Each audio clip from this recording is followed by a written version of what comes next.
ठंडी ठंडी हवा, राजस्थान की मिट्टी और पुरानी यादों की खुशबू ले चली। अनन्या सिंह ने अपना दुपट्टा संभाला और टैक्सी से उतर के ब्रिज राजभवन महल के सामने खड़ी हो गई। सूरज ढल रहा था और पुराने अंग्रेजी महल जैसे सदियों से सोया हुआ सिपाही चुपके से खड़ा था। एक अजीब सी खामोशी के साथ ड्राइवर ने धीमे से कहा, ये जगह भूतिया है दीदी। एक अंग्रेज अफसर का भूत यहाँ रात को घूमता है, ऐसा लोग कहते हैं। अनन्या के होठों पे हल्की सी मुस्कान आई। मैं यहाँ एक पत्रिका के लिए कहानी लिखने आई हूँ। भूत तो दिलचस्प बात है और मेरी कहानी का सबसे बड़ा हिस्सा भी। ड्राइवर चुप रहा, बस गाड़ी भगा के निकल गया, जैसे यहाँ एक पल भी रुकना उसके लिए भारी पड़ रहा हो। महल का दरवाजा खुद ही खटखट करते हुए खुला, जैसे कोई अंदर से उसे बुला रहा हो। एक जवान चौकीदार उससे मिलने आया। चौकीदार, मैडम, आज रात बस आप ही मेहमान हैं यहाँ, उसने कहा, आवाज में थोड़ी सी घबराहट छुपाते हुए। अनन्या के दिल ने कहा, ये तो परफेक्ट है। उसने जिद पकड़ी थी वही कमरा लेने का जहां मेजर चार्ल्स बर्टन और उसके दोनों बेटे 1957 के गदर में मारे गए थे। गदर यहाँ 1957 के उस वारदात को कहा गया है जिसे फर्स्ट वर्ल्ड ऑफ इंडिपेंडेंस भी कहा जाता है, जब हिंदुस्तानी सिपाही ने अंग्रेजों के खिलाफ बंदूक उठाई थी। मैनेजर पहले मना करता रहा। मैनेजर, वो कमरा खतरनाक है मैडम। पर जब अनन्या ने सरकारी कागज दिखाई, उसका चेहरा लटक गया और उसने हाँ बोल दिया। मैनेजर ने कहा, हाँ ठीक है, लेकिन सावधान रहना, जैसे कोई बोझ उठा रहा हो।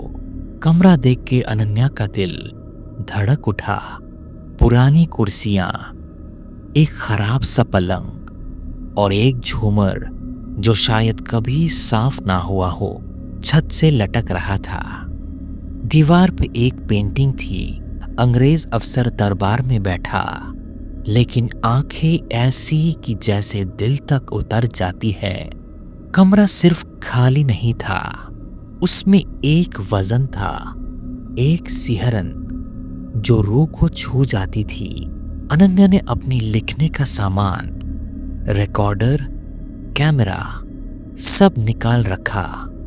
भूतों की कहानी लिखना उसका जुनून था और ये महल उसके लिए खजाना था, जिसमें हर कोने से कोई राज निकल सकता था। सूरज छुपते ही महल में एक शांति छा गई, ठंडक ऐसी कि रूह कांप जाए और हर आवाज दिल को छेदती थी। अनन्या हॉलवे में चली, रिकॉर्डर चालू करके। कदमों की आवाज, हवा की फुसफुसाहट और फिर एक और आवाज, सावधान सिपाही। उसका दिल जोर से धड़का, जैसे कोई उसके सीने में बंदूक चला रहा हो। कमरे में वापस आई तो दरवाजा थोड़ा खुला था। उसने सोचा, अरे मैंने तो बंद किया था ना। अंदर सब ठीक था, पर मेजर बर्टन की तस्वीर एक तरफ झुकी हुई थी। अनन्या ने उसे सीधा किया और सोचा हवा का खेल होगा, पर उसकी आंखों में घबराहट झलक रही थी। रात के खाने पे किचन में वो अकेली थी। एक बुढ़ा नौकर, धीमी चाल, झुकी कमर। उसने खाना रखा पर आंख नहीं मिलाई, जैसे कुछ छुपा रहा हो। अनन्या ने पूछा, आप यहाँ कब से काम करते हो? नौकर ने कहा, 30 साल हो गए। आवाज में एक वजन था। नौकर ने फिर से कहा, पर आपके कमरे के पास रात को कभी नहीं जाता। अनन्या ने मजाक उड़ाते हुए कहा, क्यों, भूत से डर लगता है? नौकर ने धीरे से सिर हिलाया और कहा, मेजर बर्टन, रात को वो ताकतवर होते हैं, उसे वीरता पसंद है। जो चौकीदार सो जाए उसे सजा मिलती है। अनन्या ने पूछा, सजा मतलब मारपीट? नौकर ने कहा, नहीं, पर एक बार एक जवान सुबह बेहोश मिला, कान से खून टपक रहा था और फिर चुप हो गया, जैसे और बोलना खतरनाक हो। अनन्या ने घबराहट के साथ पानी पिया।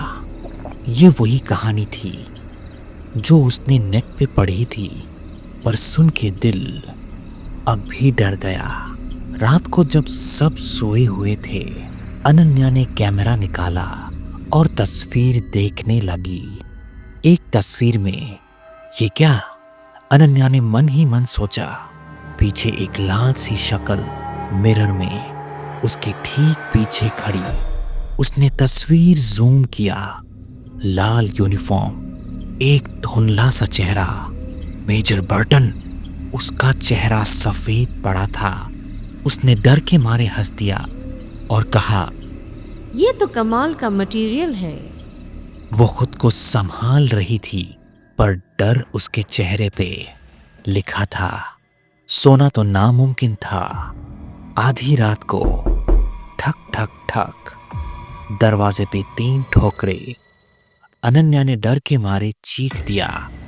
कौन है? कोई आवाज नहीं आई। दरवाजा खोला। बाहर सुनसान था और उसका चेहरा सफेद पड़ गया। पलटी तो देखा, आंख के पास एक आदमी, लंबा लाल कपड़े पीठ पे उसके। अनन्या ने कहा, कौन हो तुम? आवाज कांपते हुए निकली। वो हिला नहीं। कमरे में ठंडक बढ़ गई थी। अनन्या ने मोबाइल उठाया तस्वीर के लिए, पर हाथ से गिर गया। जब तक फिर से उठाया, वो गायब हो चुका था। और तब उसने देखा फायर प्लेस में आग जल रही थी, और उसने तो आग ही जलाई नहीं थी। सुबह उसने मैनेजर से पूछा, कोई मेरे कमरे में आया था क्या रात को? मैनेजर ने कहा, नहीं मैडम, दरवाज़ा अंदर से बंद था, चाबी सिर्फ आपके पास थी। पर उसकी आंखें कुछ और बोल रही थी। अनन्या ने तस्वीर दिखाई।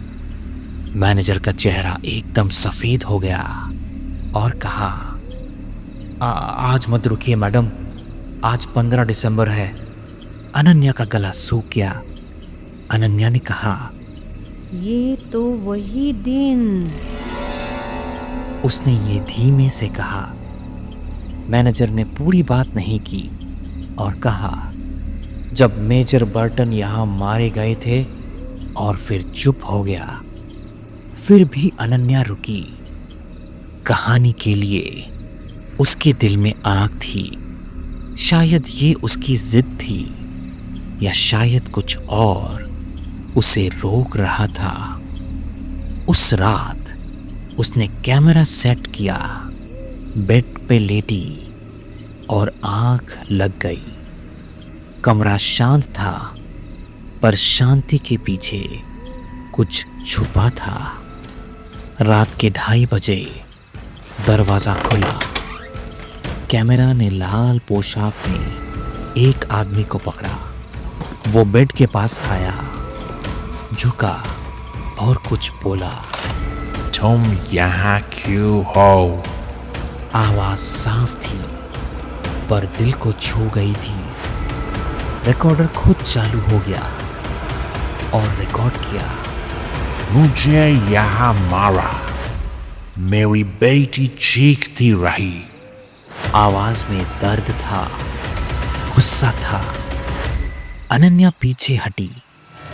झूमर जोर से हिलने लगा, जैसे कोई उसे हिला रहा हो। तस्वीर जमीन पर गिर गई और टूट गई। फिर और एक आवाज आई। नींद में ड्यूटी? ये कैसी फील था? आवाज अब और करीब थी। मोबाइल वाइब्रेट किया। एक नई ऑडियो फाइल, एक चीख, फिर आवाज। मैं सबको सीधा करूंगा, मौत के बाद भी। तब उसने महसूस किया, कंधे पे हाथ। उसका चेहरा डर से सफेद हो गया। पलटी तो कोई नहीं था, पर आईने पे उस पे लिखा था, सावधान हो जाओ। अनन्या ने सामान उठाया और भाग गई। कोर्टयार्ड में कोई नहीं था। वो पीछे मुड़ के देखती रही, जैसे कोई उसका पीछा कर रहा हो। पीछे देखा तो बैल्कनी पे एक शख्स था, लाल पोशाक, चेहरा सफेद, आंखें काली। 1 साल बाद अनन्या वापस वहां फिर कभी नहीं गई। उसने अपनी कहानी व्लॉग पे डाली और वायरल हो गई। तरह तरह के लोग आए, पैरानॉर्मल टीम्स, व्लॉगर्स, रिपोर्टर्स। सबने एक ही बात कही, लाल कपड़ों वाला आदमी रात को घूमता है, नींद में आता है, आईने में दिखता है। हर कोई उस शख्स के बारे में बात करता था, पर कोई उससे सामना नहीं करना चाहता था। कमरा नंबर 17 अब बंद है, हमेशा के लिए। लोग कहते हैं कभी कभी दरवाजा खुद ही खुल जाता है और झूमर रात को हरकत करता है, जैसे कोई उसे छू रहा हो। और चौकीदार, वो कभी नहीं सोते। उनके आंखों में डर रहता है, पर वो चुप रहते हैं, क्योंकि उन्हें पता है मेजर बर्टन अभी भी ड्यूटी पे है। पर ये कहानी यहां खत्म नहीं होती। रात के टाइम आईने पे हल्की सी फॉग बन जाती है, जैसे कोई उसके सामने खड़े होके सांस ले रहा हो। एक रात उसकी नजर पलंग के पीछे गई। वहां लाल कपड़े का एक छोटा सा टुकड़ा पड़ा था। जब उसने हाथ लगाया, वो राख बन गया, पर उसके उंगलियों पे जैसे एक ठंडा निशान छोड़ गया, जो अभी भी मिटता नहीं। हर रात उसे लगता है कि कोई उसके कमरे में चलता है, पर जब देखती है कोई नहीं होता। एक बार उसका रिकॉर्डर खुद चालू हुआ और उसमें एक आवाज थी, तुम मेरी कहानी क्यों लिख रही हो? अब उसने वो घर भी छोड़ दिया, पर कहते हैं वो लाल शख्स उसके सपनों में आता है, उसके कान में धीरे से बोलता है, सावधान, मैं अभी भी यहाँ हूँ। और कल रात जब मैं ये कहानी लिख रहा था, मेरी कलम खुद रुक गई। कमरे में ठंडक छा गई। मेरी किताब के पन्नों पे एक लाल निशान था, जैसे खून का।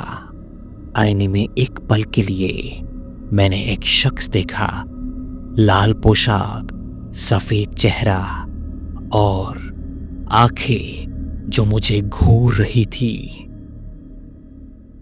तो दोस्तों, ये थी आज की असली हॉरर कहानी। अगर आपको ये पसंद आई हो तो प्लीज लाइक करिए और शेयर करिए। मैं हर सैटरडे और ट्यूसडे आपके लिए ऐसी ही रियल हॉरर स्टोरीज लाता रहूंगा। अगर आपके पास भी कोई ऐसी असली हॉरर कहानी है तो जरूर भेजें। और हाँ, मेरे चैनल को सब्सक्राइब करना ना भूलिएगा दोस्तों। आपका प्यार और सपोर्ट मेरे लिए बहुत मायने रखता है। मिलते हैं अगले वीडियो में, तब तक के लिए टेक केयर और दरवाज़ा बंद रखिएगा।